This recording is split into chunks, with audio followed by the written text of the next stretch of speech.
Hi, I'm here today with Elizabeth Guffey. Elizabeth is a professor of art history at SUNY Purchase. She is the director of the MA program in modern and contemporary art. She's the founding editor-in-chief of Design and Culture, PhD in art history from Stanford, and the author of a bunch of books. First one on Pierre-Paul Proudhon, a second on the idea of retro as a culture of revival, another book on posters in a global perspective, and then in the last couple of years, a turn towards the subject that we'll be talking about today. In 2018, Designing Disability, Symbols, Spaces, and Society, published by Bloomsbury, and most recently, Making Design Modern, co-edited with Bess Williamson. And in the fall, Elizabeth was a research fellow at the Bard Graduate Center.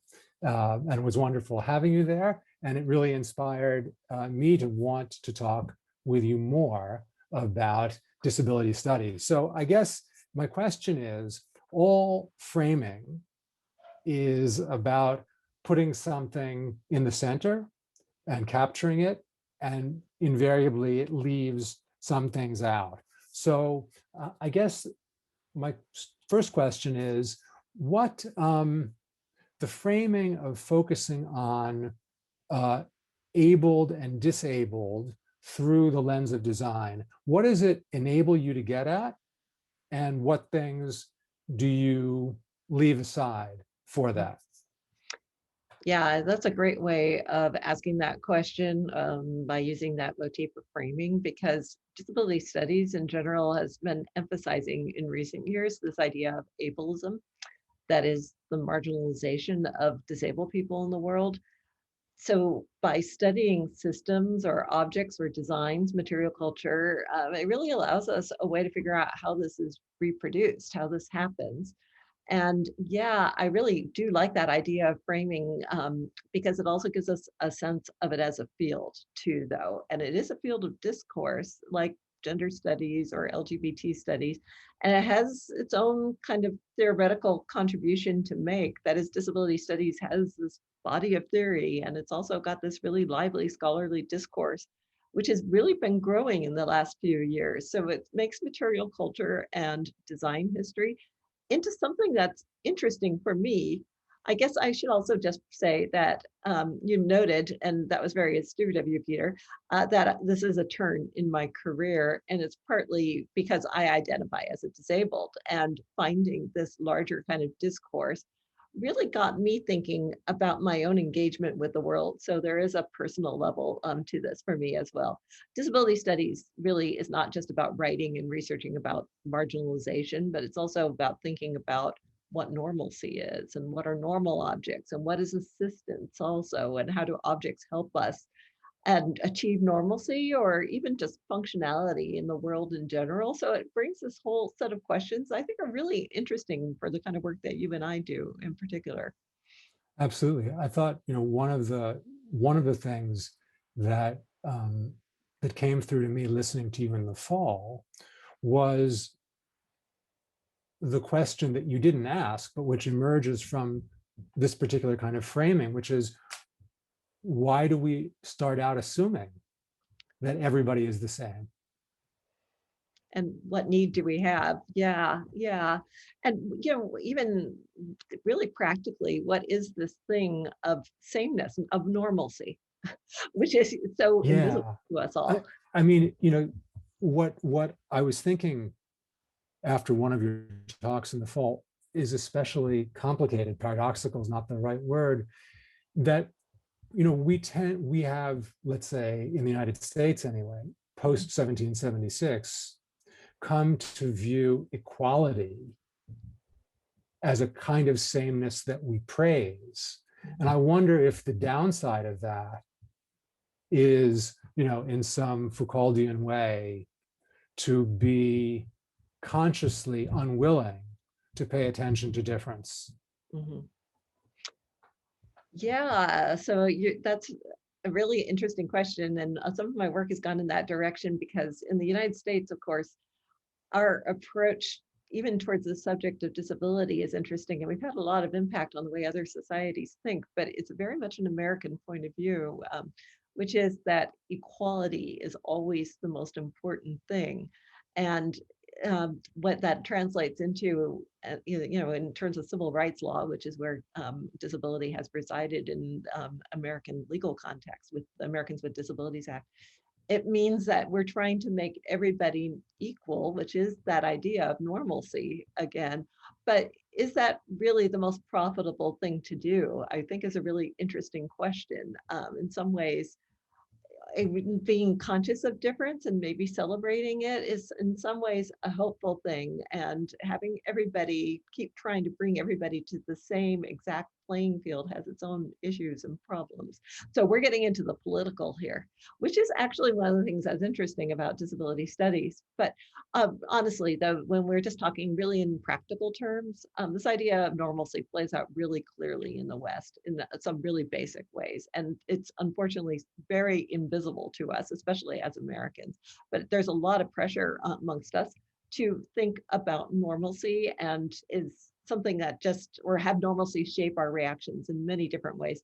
So, in terms of disability studies, one of the things that's interesting to me with material culture is the way that material culture has normalized lots and lots of different impairments. Disability's been around, of course, as long as there have been human beings. That's part of the human condition.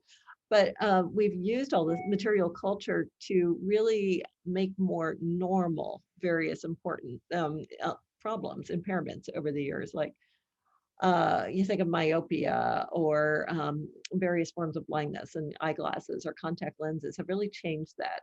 And so those conditions are no longer even disabilities. We've naturalized them through these objects. So here we go back to that question of normalcy. There's that kind of striving for a certain kind of optimal, seemingly optimal sort of functioning, or at least a normal functioning that has pushed for those things to be used and to, again, kind of level out what it is that it is to be all equal, the same.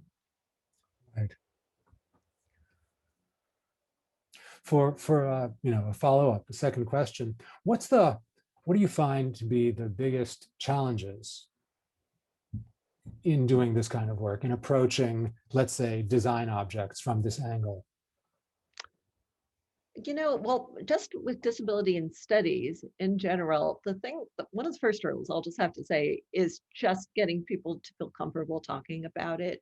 I think even the very word disability makes people feel uncomfortable. And I've had this happen over and over in different sorts of situations. People who are, know anything about language are sensitive to the very word itself. Disabled sounds pejorative or negative. So some people stumble over that even to begin with. And if you can't even be comfortable with the terminology, then it starts to get very complicated in talking about the ideas behind it. So maybe it's a difficult subject in other ways as well. Just to be clear, though, we do use that term disability as something that's actually quite positive and empowering. And some of that goes back to the fact that American civil rights law is written that way. We have the Americans with Disabilities Act. So when you use that term disability, it really has a kind of power behind it. It has the power of the law to seek for a certain kind of seriousness in the way that we treat these questions. So just to throw that out, there's this problem with verbiage. But one of the interesting things to me has been, as somebody who works not necessarily within an American studies context, a lot of disability studies has been framed in this country in terms of American history, but that's not my background. I actually am more interested in working in various kind of cross-cultural connections. And this thing called disability is an awkward thing to deal with in various societies, to be quite honest. And there's not a huge amount of kind of cross-cultural work that's been done in this area either. I mean, impairment is real. It's something that we all have as human beings, but different cultures configure it very differently. And so as a field of study, disability studies really is an Anglophone field. I don't see it really fully coming to the point of development and maybe some of the other parts of the world as it has in Britain and Australia and the US. So when you start talking about these global topics, it gets to be really interesting because there are all these sorts of lived experiences and different situations and different ways that cultures mitigate or deal with impairment and conceive of disability. And it really gets into these questions of value systems and kinship and technologies. And it's it's very prickly. It can be difficult to deal with, but it's also fascinating. So for me, that would be a real challenge, and I don't think that that's fully been addressed yet. So that's really interesting, because in the end, the third question I wanted to ask was why disability studies now? But I'm very interested, not just in the time, but in space. Mm. And you've just alluded to the fact that disability studies is Anglophone. I'm assuming it's actually different in the United States from Great Britain or Canada or Australia or New Zealand. And so how does in terms of a global approach Mm. to a global phenomenon, your point that all humans are disabled or at least not normal in some way, um, how does one go about, I don't want to say go about doing it, because you've already made the point that there are these political, social, economic, technological, religious. How do you bring all those to bear in these different contexts? Yeah, really interesting question. And not enough work being done in that area. But the kind of questions that that brings up for me, and how do you do that? Well, what you're partly talking about are systems of power, really, right? Within these really diverse societies, and in a way, how do people, how do you mobilize networks of people, or how do you mobilize technologies? What we're really talking about below that, though, is this question of power and how it's deployed. Who has power? Who doesn't? And the kind of all the sorts of attendant issues that are helping to position that. So how do you do that? Well, you've got to look at these systems of marginalization and these social systems.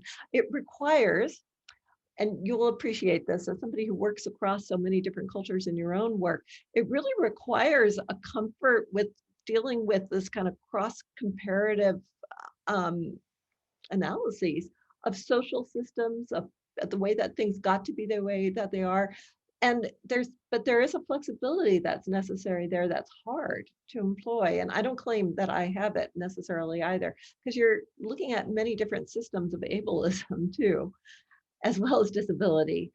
So it's fascinating. I guess to go back to my original point though, yeah, power is the fascinating thing throughout. My colleague Cassandra Hartley has done this wonderful study about wheelchair ramps in Russia, which is fascinating because many of them that she had studied are not particularly functional, not in the way that we in the West would think.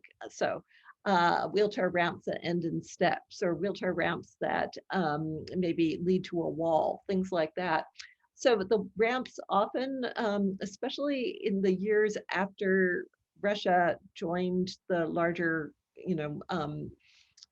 world of nations after 1989, wheelchair ramps were installed partly, she has posited, as a way of gesturing to the disability rights discourse in the West to make that point that Russia was part of that sort of rights driven sort of discourse that was manifesting itself in these things, these ramps, but they were not necessarily intended to be functional. Mm. That's what it would seem.